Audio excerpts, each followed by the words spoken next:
Good afternoon, everyone. My name is Emily Wing. I'm the presenter this afternoon, presenting on stress management and burnout. We will have about 15 minutes at the end after half an hour of talk to kind of answer any questions or concerns or anything that's currently been going on for everyone. Um, I like to keep this open too, if while I am talking and you have a question or anything like that, don't hesitate to unmute and kind of raise a hand and join in if you need to. Um, I will start with an introduction of who I am and kind of jump into the stress management piece. So I'm a licensed independent clinical social worker. I've been practicing as a mental health therapist since 2009 and went into private practice in 2012. I started out working with mostly children and adolescents and families at an agency in Salem, Massachusetts. And then I went into private practice and shifted more over to working with adults and some teens mixed in there. And I currently have a private practice in Westford, Massachusetts, where I'm all virtual right now, but do see mostly adults. And I work a lot with anxiety, depression, postpartum mood disorders, trauma, stress management, and women's issues. So kind of going from there and kind of jumping into stress and kind of looking at what that is and how it impacts us. I'm just going to read a little something about just what is stress in general. So at the most basic level, stress is our body's response to pressures from a situation or life event. And what contributes to stress can vary hugely from person to person and differs according to our social and economic circumstances, the environment we live in, and our genetic makeup. So some common features of things that can make us feel stress include experiencing something new or unexpected, something that threatens you, or how you're feeling about yourself, or feeling like you have little control over a certain situation. And when we encounter stress, our body stimulates the production of stress hormones, and that triggers our fight or flight response, and also activates our immune system. And so this response helps us to respond quickly to a dangerous situation. So a little bit of stress here and there is not a bad thing. More so what happens when you're experiencing chronic stress, then you can kind of get into some not so great places as far as its impact on our body.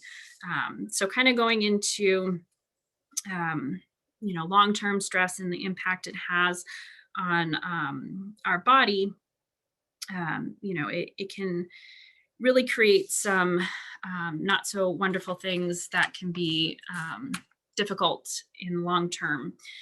So just kind of breaking down the different systems that stress impacts in our body. So just starting with muscles. When we experience stress, we often tense our body. So everybody kind of holds stress in different parts of their body. Some common areas, their shoulders and their neck, where you tense up. Hands, if jaw, a lot of TMG, can be ongoing stress.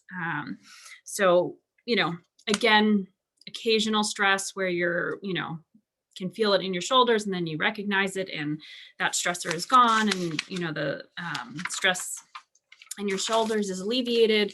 That's one thing. But when it becomes chronic stress, there can be kind of this constant pain that comes out of that. And when the muscles are taut and tense for long periods of time, it can trigger kind of other reactions in the body, and then often even promote stress-related disorders.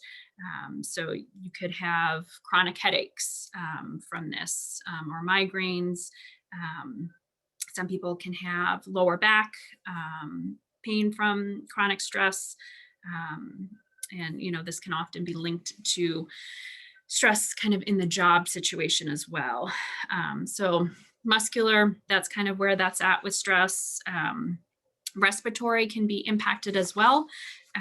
So it can, impact, if you're in kind of one of those fight or flight situations where kind of panic hits, you might see kind of shortness of breath in your brain, feel tightness in your chest and kind of irregular breathing. But, kind of long-term stress can kind of exacerbate breathing problems for people that may have pre-existing respiratory diseases such as asthma and COPD. Um, so, the short-term rapid breathing, in a situation of stress is one thing, but if it's long-term stress and you're kind of always feeling a little bit tight in the chest or difficulty with breathing, that can really have negative long-term effects. So then moving on to kind of cardiovascular, so long-term problems, can create issues with the heart and blood vessels, and, your heart rate, and even long-term stress can increase the risk for hypertension, heart attack, and even stroke. Years ago, I actually worked with a gentleman who was healthy. I think he was probably in like his 50s or so, and he had actually experienced a stress-induced heart attack. And he then came to me for therapy to work on stress management, so that he could prevent further health impacts from his chronic stress. He also had a history of anxiety, and those kind of go hand in hand as far as, long-term stress, and then anxiety can kind of become part of it as well, or vice versa. So then also with our bodies, you might experience some issues with endocrine system, and that hormonally, when we're enduring lots of stress, there's adrenaline and cortisol that starts to pump through our bodies, and that's necessary for that fight or flight. So if you were faced with like a life or death kind of situation, the adrenaline and cortisol would kind of kick you into action and have you respond quickly. But long-term release of cortisol and adrenaline is not good for our bodies. And when we're not kind of in positions where we're utilizing that adrenaline and cortisol, it kind of sits in our systems and can kind of wreak some havoc with our gut and our immune system too. So let's see what else. Of course, also, some people who experience stress, whether it's short-term or long-term, might experience some gastrointestinal stuff. So stomach pains and diarrhea or vomiting. But long-term, that can definitely, people can have chronic diarrhea or just gut inflammation, from the chronic stress. Esophagus, if someone is stressed all the time and it induces vomiting, then that can wreak havoc on the esophagus as well. Stomach, kind of going back to kind of like the pain and the bloating, nausea, and then the bowels, as far as after having chronic stress, sometimes people will have spasms in their bowels, and that can be really painful as well. So then, of course, your nervous system, is impacted as well. And, so basically, even going into more, male reproductive system can be impacted by, long-term stress, as well as the female reproductive system. So sometimes when people are having difficulty with conceiving, it's always looked at, where's your stress levels and kind of what's going on environmentally and in your life. That might be a contributing factor to one's ability to conceive. So basically, it's really super important to get a hold of and manage your stress appropriately. And we're going to kind of dive into that and kind of look at what are some of the sources of stress in your life. So kind of looking closely at kind of your habits, your attitude, and your excuses. So kind of analyzing the stress in your life. And so, looking at how you look at stress, and do you explain it away as temporary? It's just like you've got a lot going on and it's not a big deal. Um, do you kind of put it on like it's just work, and things are always kind of chaotic and crazy, or do you kind of blame it onto other people, or outside events? So kind of really looking at what's going on, and how you view it, because you may not really recognize at first that you're undergoing kind of chronic stress, because you might be kind of attributing it to just the work environment, or kids are crazy at home right now, or life is just stressful in general. So kind of until you kind of take responsibility, for how stress plays a role in your life, you can't really figure out how to manage it until you kind of get to that point of recognizing that. So a good way to kind of analyze and look at the stressors in your life and how it impacts you is to start a stress journal. And by doing that, you can kind of look at what's caused your stress, kind of journaling about how you felt about the stressor, both physically and emotionally. Again, that kind of goes back to how it affects our bodies, so really taking note of where you carry your stress. Sometimes people don't realize they're stressed, but they're like, oh man, my shoulders are really, bothering me, or, oh, I've been having a lot of stomach pains. And then, oh, okay, maybe I've been under a lot of stress lately. And how you act in response to your stress. Are you super tired? Do you, appropriately address it and start exercising more or eating better? And, what kinds of things do you do to help yourself feel better? So kind of starting that stress journal will allow you to kind of analyze and look at stress in your life. Then, kind of looking at, okay, there's great ways to deal with stress, but a lot of times people, might be managing their stress inappropriately, and kind of using unhealthy ways to cope, and using certain ways as excuses, to kind of reduce their stress.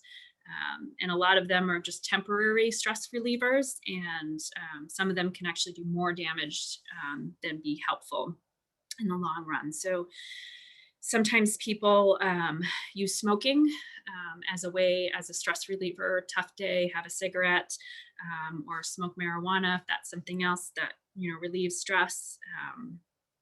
In long run, not healthy option.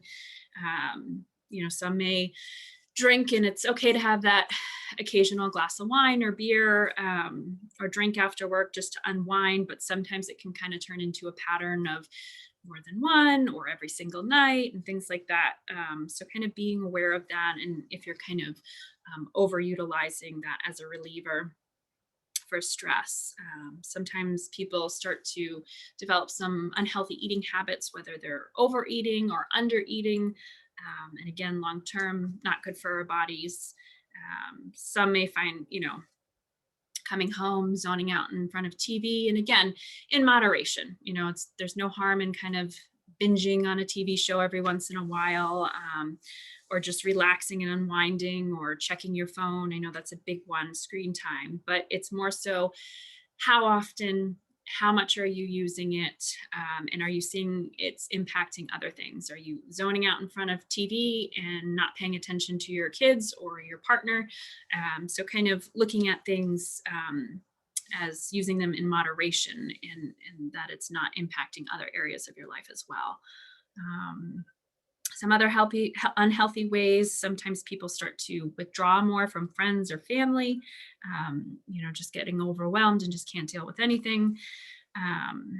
Some, may turn to pills or other kind of drugs to relax, especially if sleep's becoming challenging. People tend to fall into that as far as trying to use some different types of sleep aids, and then it gets too out of hand. On the flip, sometimes people kind of turn to sleeping and sleep too much to kind of deal with stress. Excuse me. Another unhealthy way is kind of procrastinating and kind of avoidance and pushing things away. The flip of that is some people try to overdo, and they're filling every single minute of their day. They feel like they have to be go, go, go. And I think that's a big part of our society as well, is that we kind of get wrapped up in the constant stimulus, always needing to do something, be somewhere, because of how fast paced our society is, and how instantaneous everything is, that we kind of get programmed to operate that way, so that relaxation actually becomes stressful for people because they don't know how to shut down and calm down and just relax. That feels very uncomfortable. I've had many clients that have kind of experienced that, where they have some anxiety and they just feel like as long as they go, go, go, they're good. But when kind of things slow down, that's when they start to have issues. So really learning how to be comfortable and okay with relaxation is super important. Because nowadays we just don't stop. It's just go, go, go and fill every minute. And then also, an unhealthy way of dealing with your stress is taking it out on others. So whether it be lashing out or kind of anger outbursts, or sometimes, people get pushed to the edge of physical violence as well. So those are all the kind of unhealthy coping ways or coping strategies that some people turn to kind of manage their stress. And again, some of those I think with moderation are okay, but again, it's more so if it becomes, overused and kind of impacting other parts of your life that it becomes a problem. So best to kind of look at more of the healthy ways to manage stress. So kind of breaking it down into 4 A's. So the 4 A's are avoid the stressor, alter the stressor, adapt to the stressor, and accept the stressor. Um, so the first one, avoid unnecessary stress. So obviously not all stress is unavoidable, but obviously there are certain stressors that we can avoid. And so if you're, put in a situation where the stressor um, doesn't have to be a part of your life, that would be ideal. So kind of learning how to say no. So sometimes if there are situations that are stressful or taking on too much, setting your boundaries and limits is super important when it comes to stress management, is understanding that it's okay to say no, and knowing, when too much is, when enough is enough for you. Also, if there are certain people that kind of stress you out, being able to avoid those people if possible, that can help as well. Learning how to kind of take control over your environment. So if you know that certain things are triggers for you as far as stress, so whether it's the news and kind of having too much information, kind of avoiding the news, or if, traffic can be stressful and cause some tension and anxiety for you, maybe it's taking a different route, or listening to a podcast or zoning out to the radio or something like that to help, so you're not consumed by that as a stressor. Kind of avoiding hot button topics. I think there's a lot of those right now as far as politics and COVID and all that fun stuff. If it's just too much, it's okay to just avoid that. And then kind of, your to-do list of kind of looking at your what you've got going on for the day and how to kind of prioritize that. What are your musts and what are things that can be let go of? So those are some ways that you can kind of learn to avoid stress. So the second A is alter the situation. So if you can't avoid the stress, or the stressful situation, then you can try to alter it. So you can kind of look at what's going on in, express your feelings instead of bottling them up. So if you're kind of going through something that's bothering you, not to kind of hold on to it, but kind of in a respectful way communicate what's going on for you, so it's not something that you're carrying around. being willing to compromise as well. So, altering the situation by compromise. So when you ask someone to change their behavior, also being willing to change your behavior. Um, Also, kind of being more assertive can help as far as kind of altering a situation, so you don't feel like you're just taking a back seat, and you're kind of dealing with your problems head on. Um, and Figuring out what you need to do as far as organizing yourself that way. And speaking of organizing yourself, time management, so figuring out how to manage your time best, so it's not, doesn't turn into kind of scrambling and trying to figure things out, so that you're not creating stress when it doesn't need to be there. So the third technique or stress management strategy is kind of adapting to the stressor. So if you can't change the stressor, you can change yourself. So kind of adapting to stressful situations and regain yourself or your sense of control by changing your expectations and your attitude.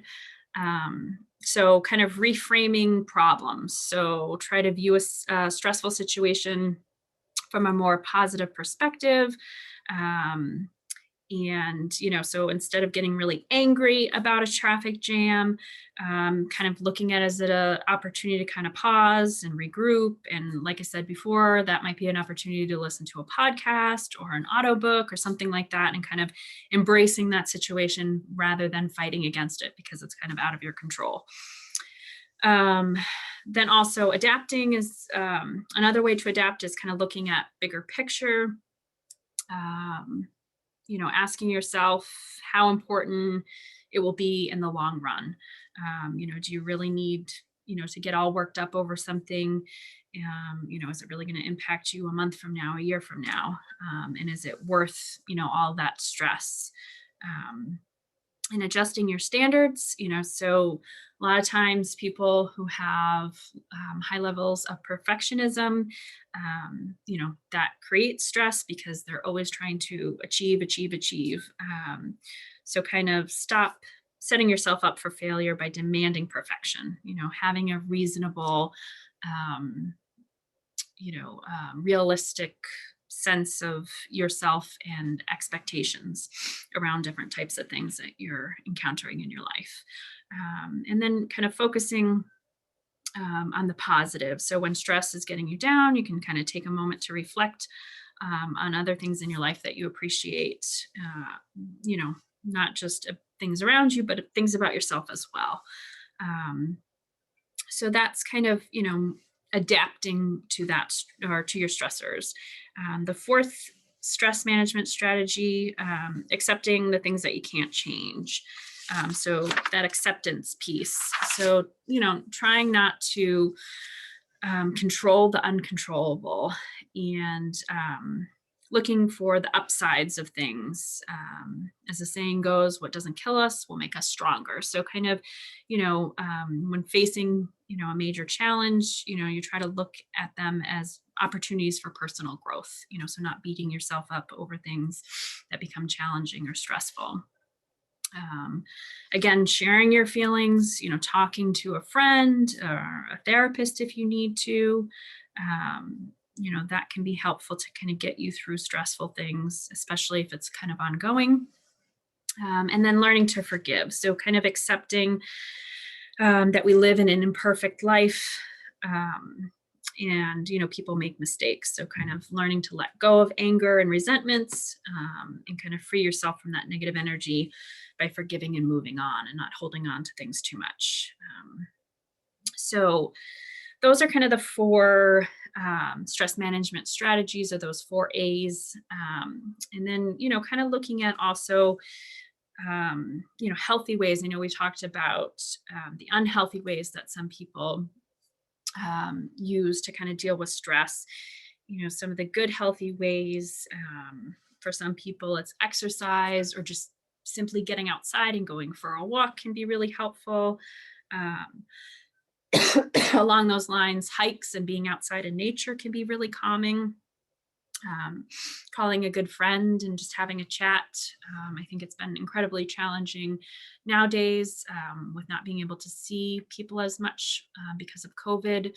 So, you know, phone conversations or Zooms or chats are super important to keep with, stress down, and being able to, um, have that connection with another person is super important because we are so isolated right now. Um, so again, exercise, sometimes people really need an intense exercise to kind of stress out or sweat out all of that stress and tension. Like I had talked about in the beginning, excuse me, a journal, so journaling your thoughts. And a journal doesn't have to be anything specific, as far as it doesn't have to be written word. If you're more of an artsy person, drawings, collaging, all those kinds of things to communicate your emotions and kind of what's going on in your life are good outlets. For some people, a nice bath or a shower can kind of, kind of be a good reset. Sometimes, kind of a cup of coffee or tea, whether that's in the morning or a couple times throughout the day, just to kind of pause. And with that, to take a moment to maybe even do some grounding or mindfulness activities of, paying attention to your breath while you're drinking your tea or your coffee, looking around the room and naming, 5 things you see, 4 things that you hear, kind of going 5, 4, 3, 2, 1 through all of your senses to kind of ground yourself and kind of just be in that moment. I think we don't do that enough, of kind of that pause.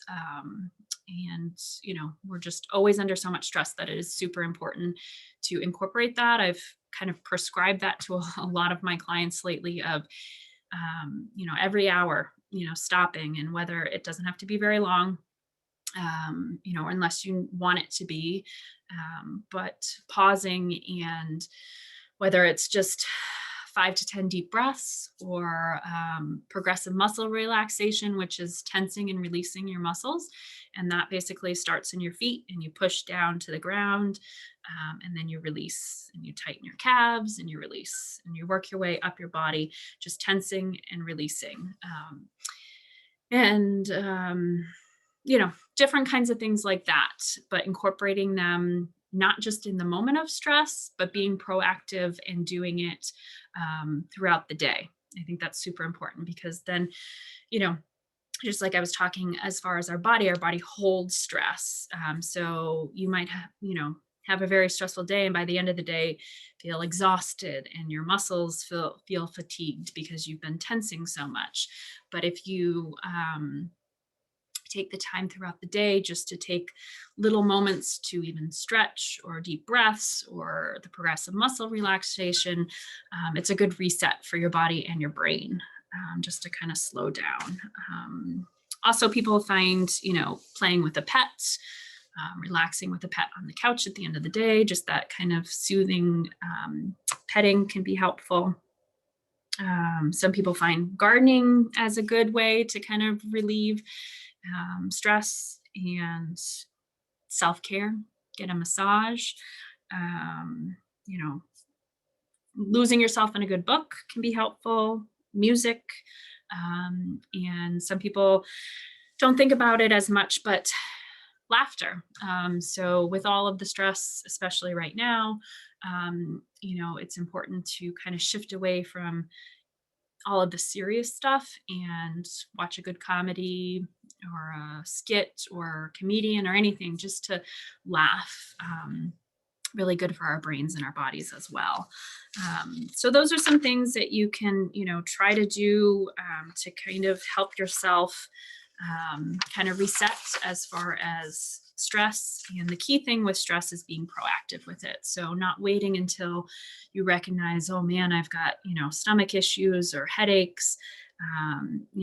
Just implementing relaxation throughout your day. Like I was talking about, just a little bit here and there can go a long way. Also kind of looking at, your lifestyle and trying to adapt or adopt a healthy lifestyle can be helpful. So, regular exercise, whether it's just walking or even parking far away to walk to a store, or taking the stairs instead of an elevator, and things like that can be helpful.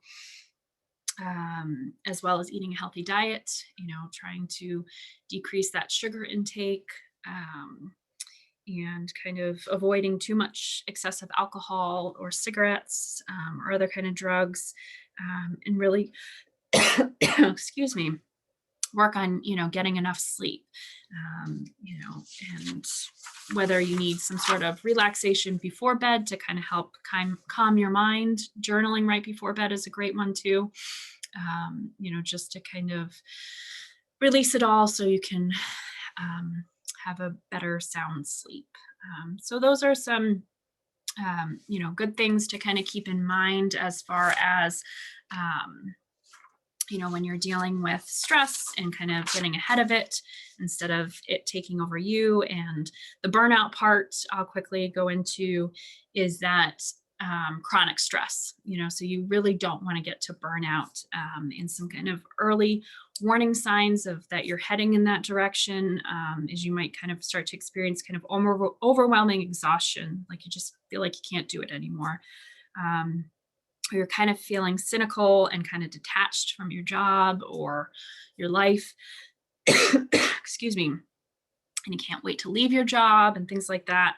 Kind of getting into that mindset is a warning. And then kind of if you're starting to experience a sense of ineffectiveness and lack of accomplishment, kind of doubting yourself and just not thinking you're good enough, those are some other warning signs that you're headed towards burnout, and you really don't want to get to that place. So that is stress management for you, kind of in a nutshell. I know right now is incredibly stressful with the climate that we're living in, and people are overworked or stretched very thin with trying to juggle work and family and things like that. So super important, to incorporate stress management, relaxation on a regular basis for yourself. If you've got kids, do it as a family. It's really helpful for everyone. So we are at the half-hour mark, so I can open it up to questions. If anyone has any questions, we have about 15 minutes for any questions. So feel free, if you do have questions, you can unmute and ask a question.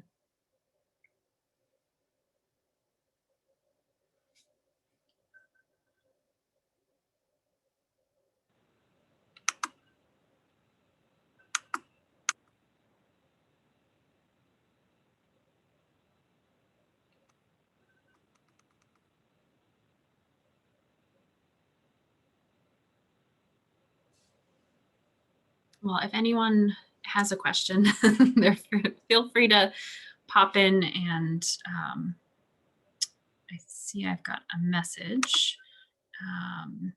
If anyone wants to ask anything, feel free. I'll hang around for a couple more minutes. Okay, so there was a question that they're feeling that they're at burnout right now. What is the first thing I should do?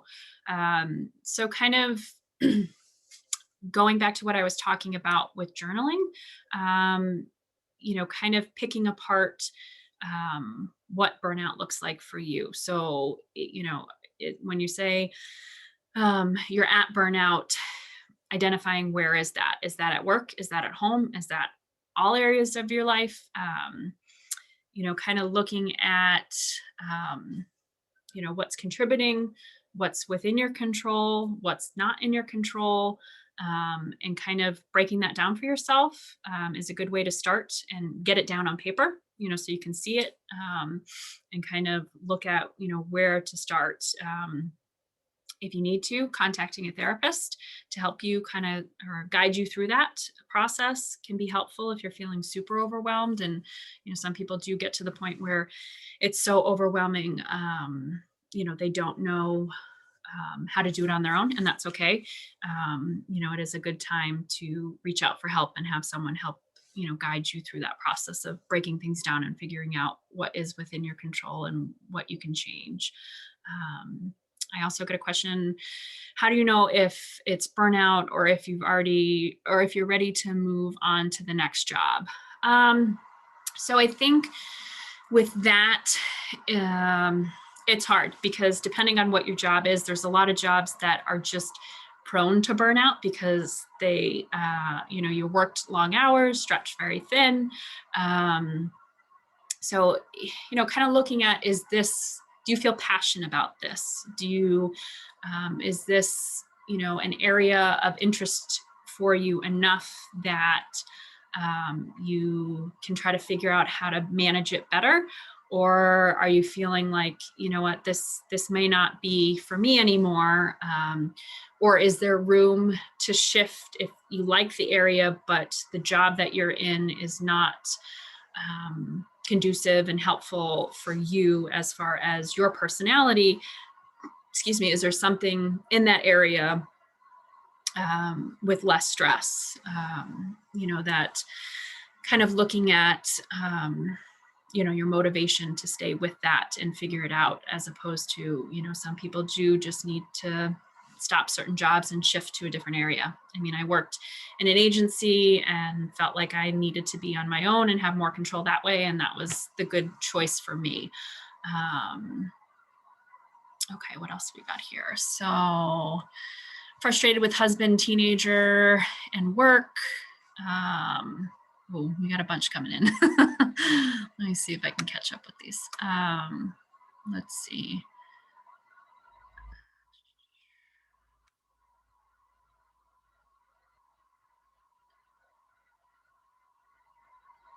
Wondering if you have a handout with those great strategies that you mentioned. Yes, actually, years and years ago, I created, it was with a different agency that I was with, but a stress management little packet that I don't know if I still have it on file anywhere, but I can figure out how to get those strategies. If I'm given an email or something like that, I can get the strategies out to you guys if that's helpful. Let's see. Okay. So I think someone said pay is a huge part of it. And I'm guessing that is in relation to if you are burnt out in the current job or are ready to move on to a next job. Definitely. It's hard to sometimes, I think, move on from a job if it's good pay, but incredibly stressful. So then it's kind of quality of life of, again, do you figure out how to alter your work environment if possible, or figure out how to make it work for you if the pay is just top notch and you can't really find anything else that compete with that and you need that pay. Figuring out, but sometimes we really do have our limits, and it may mean a pay cut and downsizing in a car, downsizing house, again, entrenched in stress all the time. It's, not really good quality of life. Let's see. Do you know if Tufts have any options for therapists via online? High pay deductible. Okay, so with a lot of insurances right now, I'm not positive if Tufts is still doing it, but a lot of them are covering, because of COVID, copays and deductibles. Don't quote me on it as far as Tufts. I'm not positive because I know quite a few plans have, as of January 1st, shifted back to no longer covering those. Most insurances are still allowing for telehealth. I'm only seeing my clients via telehealth right now, and some of them that have deductibles, insurance is still covering. So I hope that helps with that question. The grounding techniques, particularly the 5, 4, 3, 2, 1 countdown. Yes, so sounds doable. Good. Definitely incorporate that. I mean, those little exercises I've told a client before, put a reminder on your phone like every hour and just pick from a couple different strategies, whether it's breathing, whether it's the mindfulness grounding 5, 4, 3, 2, 1 exercise. They're super easy to do, but it helps that reset. Okay, so I did get an email to email strategies. I will write that down. But yeah, I think I should be able to, the woman that I coordinate with to do these talks, she should be able to give me information to send out so I can give to her to send to, I think Tufts was the one that set this one up. Yes, so I can try to get resources out. Okay, I know some people had sent me emails, and I'll do my best to send stress strategies to these emails. But again, I will relay that a lot of you had interest in getting the resources, and if I can somehow get them out to all of you. Someone had said, I think balance is harder right now. I'm feeling stuck in the same rut with work and family and not much social. It's tough. It's really tough. I tell you, not having that outlet of social and kind of getting away and kind of getting a break from work, getting a break from family. I mean, I know a lot of people are working from home and working from home with their partners, and their kids are home remote. It's just a lot of seeing each other all the time. So even if there's an opportunity to, depending on your comfort level with COVID, doing a socially distanced walk with a friend, or meeting in a parking lot, rolling down a window and having a chat with a friend, it does do a lot to kind of get a breather from family and partners, just to, I'm seeing a lot of marital stress, with all of that too. Let me see. Sorry, I've got some more emails. I just want to make sure I jot them down. I'll try to get back to some more questions.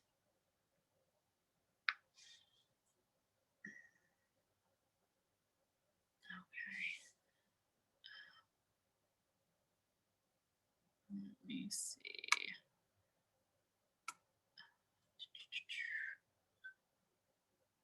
I don't know if I'm going to be able to jot everyone's emails down.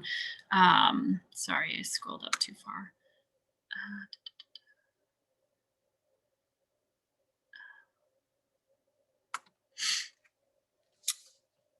Yeah, so I will try to find a way to get all this information out, because I'm getting quite a few emails, and I don't, once this is over, to lose any of these. Yes. I would say, sorry, Yeah. can I ask for a suggestion? Sure. If you put your email in the chat and tell individuals to email you, maybe would be Yes, easier? thank you. Okay. Okay. Novel idea. Thank you so much. Yes, I will. I'm so new to like all this technology stuff. I will put my email in this message. Let's see. Did that work? Did people get that? Do you see that? It's Emily Wing, LICSW @gmail.com. Also, if you're on Facebook, I do have, I don't know how to put it in here.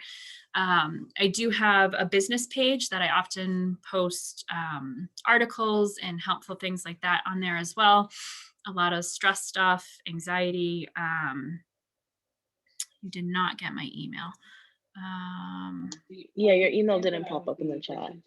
Huh. Let's see. I wish I was better at this stuff. Maybe it only went to one person. Can you repeat your email? Yes, I can. It's Emily, EMILY Wing, WING, LICSW @gmail.com.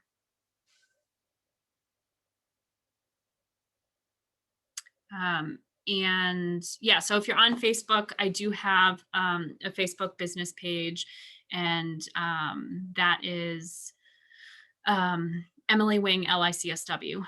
So I think if you search it, it should come up. And if you email me, I can also email you that if it's helpful to be able to follow something as well. But I don't know if I had any other specific questions, but we're just about out of time. But okay. Yeah, so what I will do, I'm not, I know a lot of you gave me your emails. I wrote some of them down, but what I'll do is if you want some information on stress management, best way to do is just email me, and then I will email stuff back to you. And that'll be easier than me trying to get everybody's email. I hope this was helpful for everyone, and, stay well, take care of yourselves, and have a good rest of the day. Thank you so much.